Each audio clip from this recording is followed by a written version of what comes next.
Donc bonjour et bienvenue dans ce premier webinaire. Donc on espère que tout va bien se passer techniquement et on vous remercie beaucoup d'être avec nous ce soir. Donc c'est moi qui anime ce webinaire ce soir, mais je tenais vraiment à préciser que France Caron m'a beaucoup aidé dans la réalisation de ce webinaire et je voulais l'en remercier.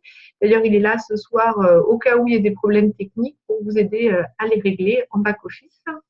Donc, je vais vous expliquer comment ça va se dérouler. Donc, dans un premier temps, je vais vous faire une petite présentation d'environ un quart d'heure sur les biais cognitifs, pendant laquelle je vous demanderai de ne pas intervenir. D'ailleurs, je vous couperai les micros.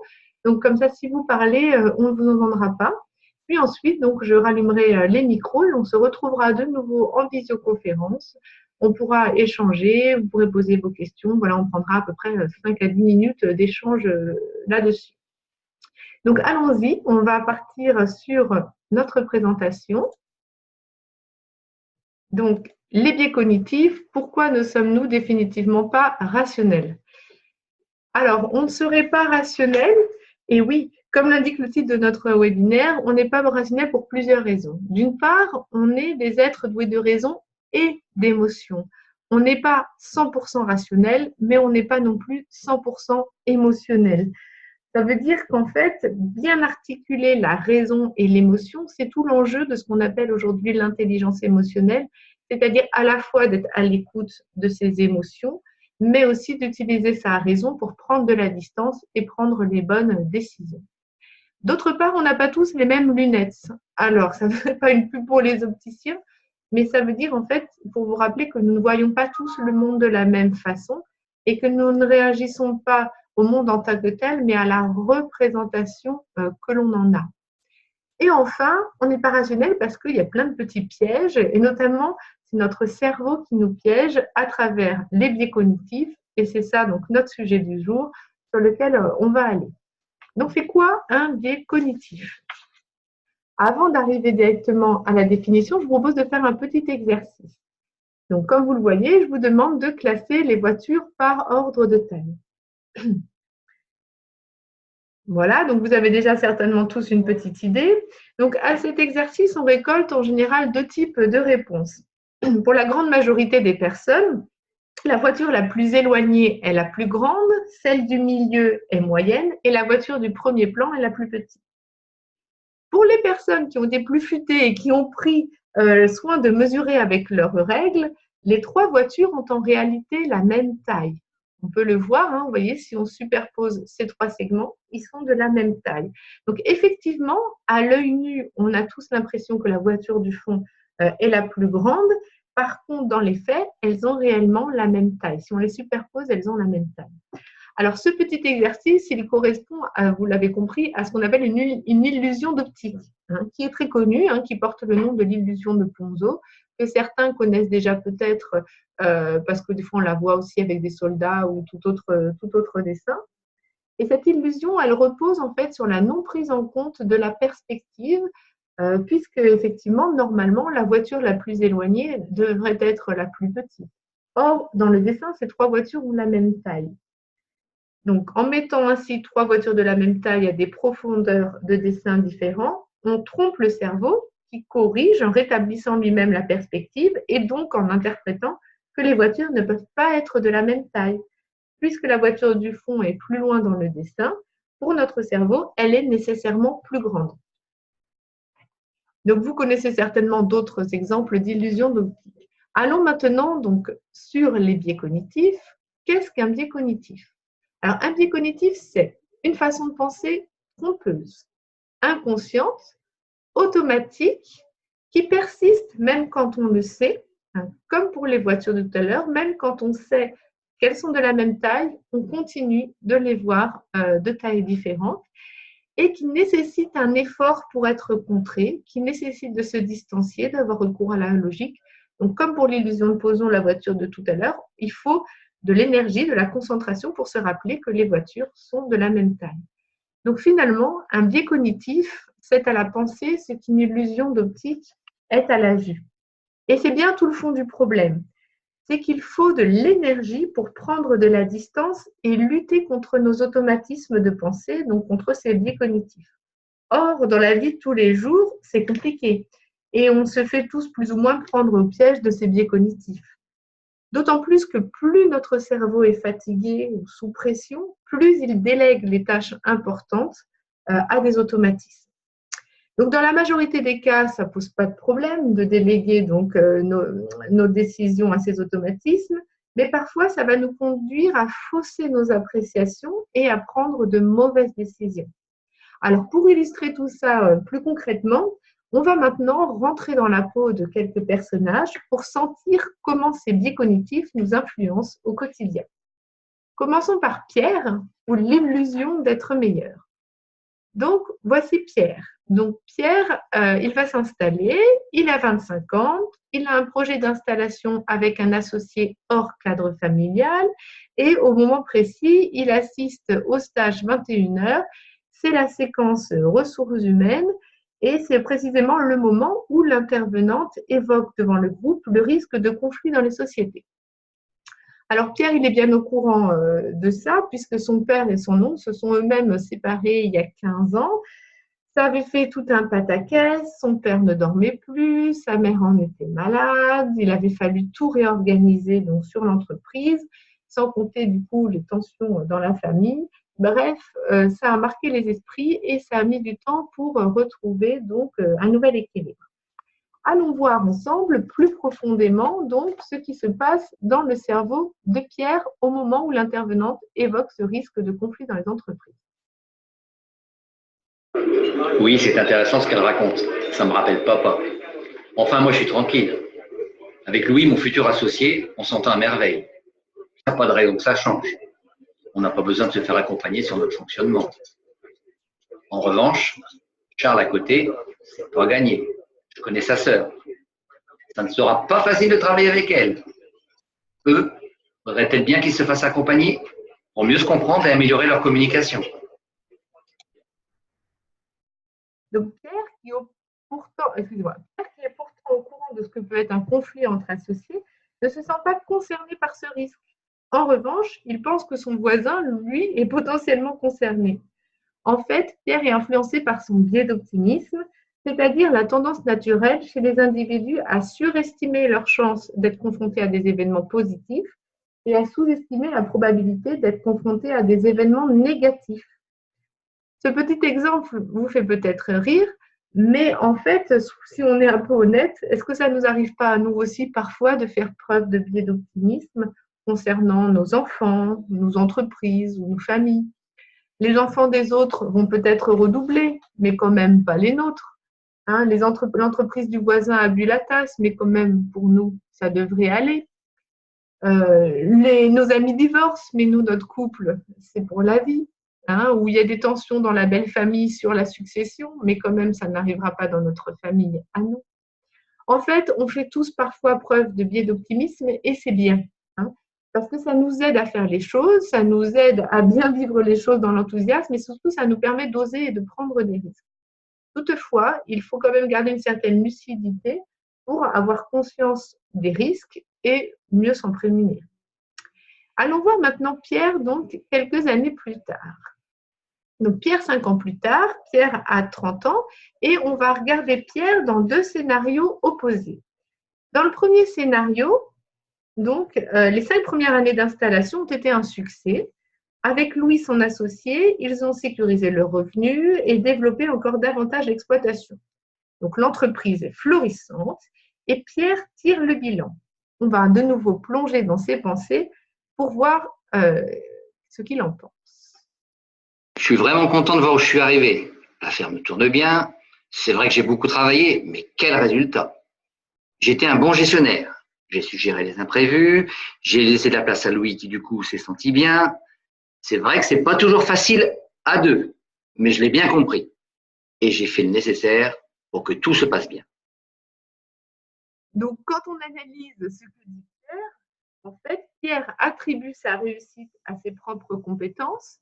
Il oublie les efforts de Louis et il oublie le contexte très favorable des 5 dernières années avec des rendements jamais égalés.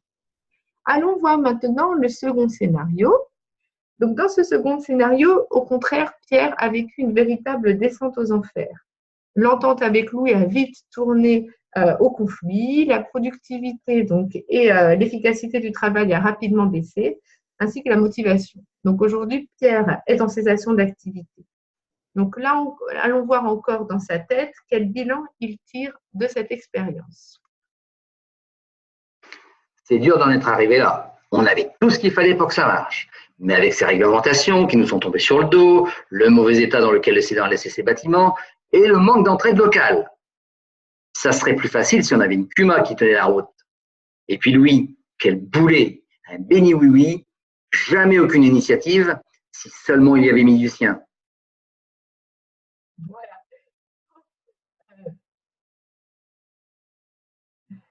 Donc, dans ce second scénario, cette fois, Pierre attribue l'échec aux facteurs externes et à Louis. Il oublie de voir que lui-même n'a pas su gérer l'entreprise malgré les bonnes récoltes et qu'il n'a pas su voir venir le conflit avec lui. Donc, dans ces deux scénarios, en fait, Pierre est victime du biais d'autocomplaisance, qui consiste à faire appel à des facteurs internes à soi, à ses propres qualités, à ses efforts, à son implication, pour expliquer les réussites et à faire appel à des facteurs externes comme le contexte économique, les réglementations, la météo, les défauts des collègues, la famille, pour expliquer ses échecs. Autrement dit, le biais d'autocomplaisance, c'est quand ça réussit, c'est grâce à moi, et quand ça rate, c'est de la faute des autres ou du contexte.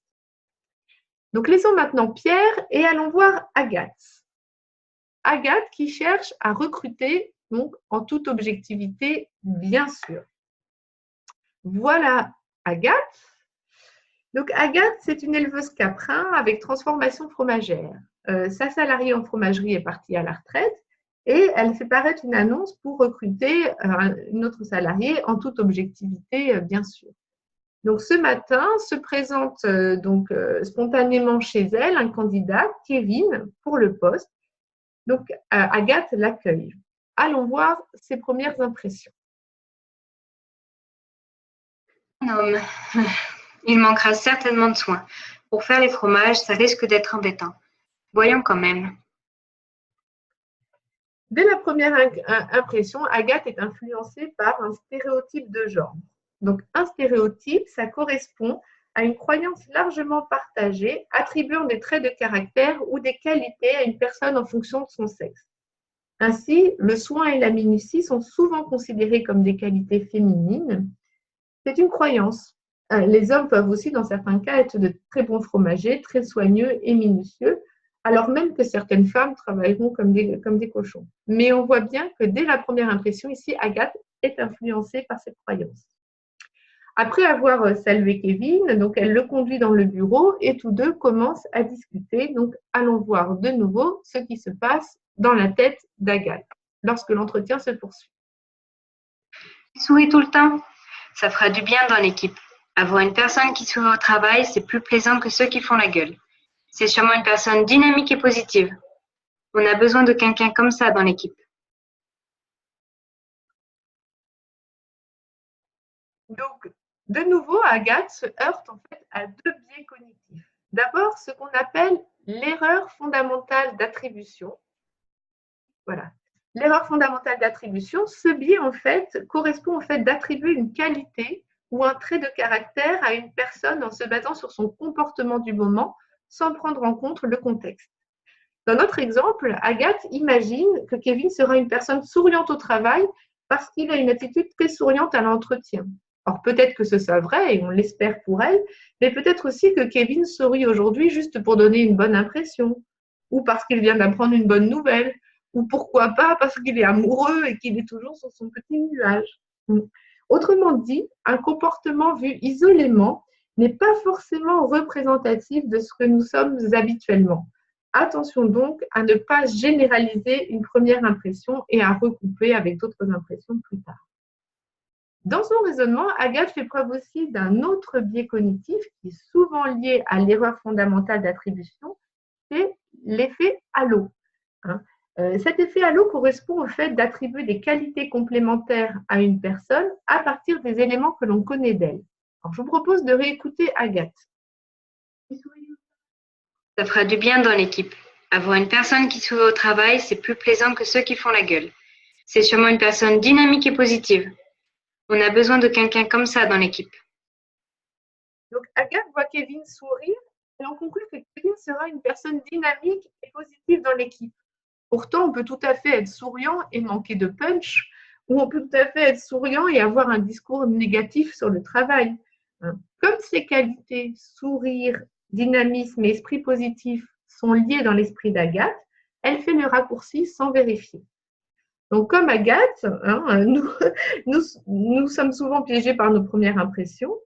Donc, il faut mieux prendre l'habitude de prendre du recul, d'éviter les raccourcis et prendre surtout le temps d'observer les personnes dans différents contextes, différentes situations.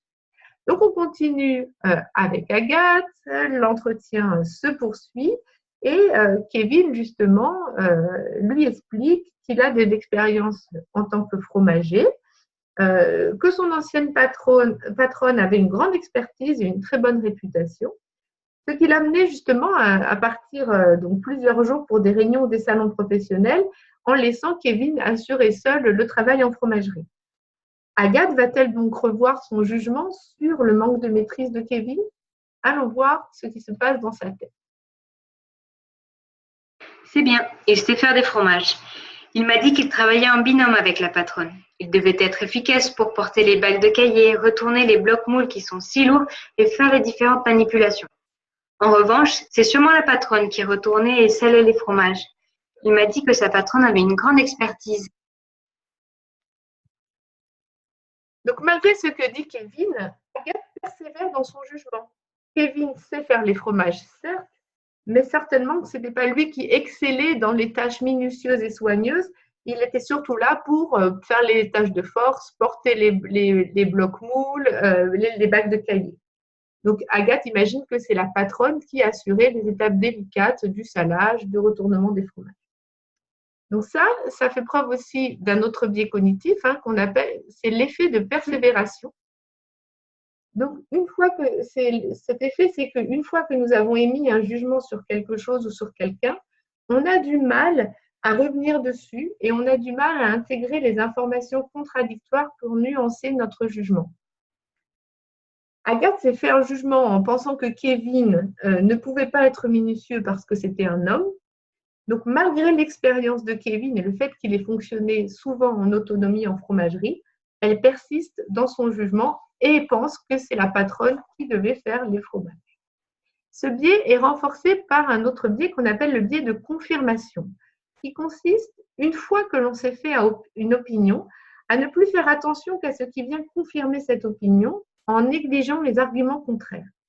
Ainsi, Agathe cherche dans le discours de Kevin tout ce qui peut aller dans le sens de son jugement en négligeant les indices contradictoires.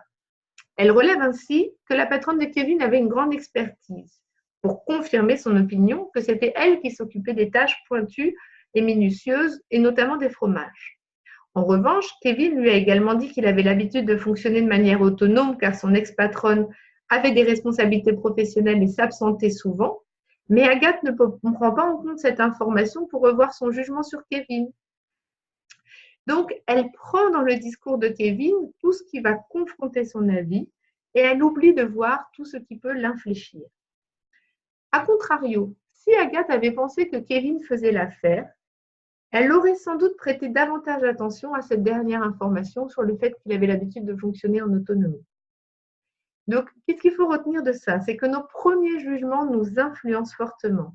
Revenir sur nos premiers jugements nous coûte de l'énergie et ainsi on a souvent tendance à rester sur notre premier jugement, même quand d'autres informations viennent contredire notre raisonnement de départ. Donc, c'est important d'être lucide là-dessus parce que parfois, il faut savoir tout simplement se remettre en cause dans ses jugements. Enfin, dernier biais, la force du négatif. Donc, malgré tout, Agathe propose à Kevin de faire un essai en fromagerie le lendemain pour compléter l'entretien. Malheureusement, Kevin arrive en retard. Il s'excuse très poliment, expliquant qu'il n'a pas encore pris ses repères sur la route et vraiment, il se dit désolé, il s'excuse. Malgré le bon déroulement de la séance de travail, durant laquelle Kevin s'est montré agréable et puis surtout très compétent en fromagerie, notamment sur les opérations délicates du salage et du retournement du fromage, Agathe hésite encore à le prendre. il est bien meilleur que les candidates reçues, qui étaient globalement moyennes en fromagerie, mais quand même, Kevin est arrivé en retard. Cet événement négatif pour Agathe focalise son attention bien plus que les réussites de Kevin. C'est ce qu'on appelle le biais de négativité. Autrement dit, notre cerveau fait davantage attention et mémorise plus les événements et les traits de personnalité négatifs que les positifs. Alors ça s'explique notamment par notre évolution. Quand nous étions des hommes préhistoriques, il était plus important de se souvenir des choses négatives qui pouvaient potentiellement être dangereuses ou délétères que de se souvenir des choses positives. Ainsi, aujourd'hui encore, notre cerveau accorde plus de pouvoir aux négatifs qu'aux positifs, en se souvenant mieux des événements négatifs, en leur accordant plus de poids. On peut effectivement le dire autrement, on peut constater par exemple qu'une personne malhonnête qui commet une bonne action reste de la vie de tous malgré tout une personne malhonnête, mais qu'une personne honnête qui commet une mauvaise action passe directement dans le clan des escrocs. Donc, il faudra que Kevin redouble vraiment d'efforts pour contrer cette mauvaise impression. Et les chercheurs ont notamment démontré que globalement, il fallait 5 impressions positives pour contrecarrer une impression négative. Voilà. Donc, en conclusion, c'est de dire que, bien sûr, on est tous influencés par de multiples biais cognitifs. Ici, c'était un tout petit échantillon des biais cognitifs qui existent. Avoir conscience de l'existence de ces biais va nous permettre de nous poser les bonnes questions, de prendre de la distance et de faire preuve un peu plus d'esprit critique envers soi-même. Par contre, prendre de la distance et faire preuve d'esprit critique, ça coûte de l'énergie. Et c'est bien ce qu'on a vu, quand on est fatigué, quand on est sous pression, en gros dans la vraie vie, on n'a pas toujours l'énergie donc de prendre cette distance. Et notre cerveau, quand il est fatigué, il est très vulnérable aux divers biais cognitifs. On ne peut pas toujours lutter contre ces biais, mais concrètement, si on a par exemple une décision importante à prendre, je vous conseille vraiment déjà de prendre du recul pour ne pas décider tout de suite, de ne pas se fier seulement à ses premières impressions, de réfléchir, de prendre de la distance et de remettre en cause éventuellement ses premiers jugements pour vérifier que son raisonnement n'est pas soumis à des biais cognitifs. Voilà, donc je vous remercie beaucoup. Il nous reste encore une diapo pour vous annoncer donc, nos prochains rendez-vous RH. Donc, c'était le premier webinaire. Il y en a 2 autres de prévus dans la campagne. Donc, au mois de décembre, un webinaire sur les tensions et les conflits. Au mois d'avril, un autre sur le changement. Parallèlement à ça, donc, on anime un certain nombre de formations sur la communication, le management, les relations, résister à la pression, gérer les tensions et les conflits. Dans nos formations, parfois, on fait allusion donc, à des questionnaires de personnalité qu'on utilise, MBTI, FIRO-B ou autres, qui peuvent des fois éveiller vos questions. Vous pouvez vous demander peut-être qu'est-ce que c'est que ce fameux MBTI, ce fameux FIRO-B.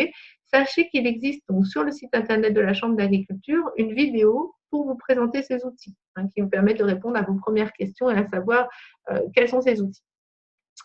Enfin, il y a une soirée bientôt qui arrive sur la qualité de vie au travail ou comment résister à la pression. Donc, c'est une soirée libre qui est gratuite. On vous demande juste de vous inscrire de 18h30 à 21h dans les locaux de la Chambre d'agriculture à Saint-Doulchard. Voilà, donc je vous remercie et puis on va repasser en visio pour les éventuelles questions. À bientôt, au revoir.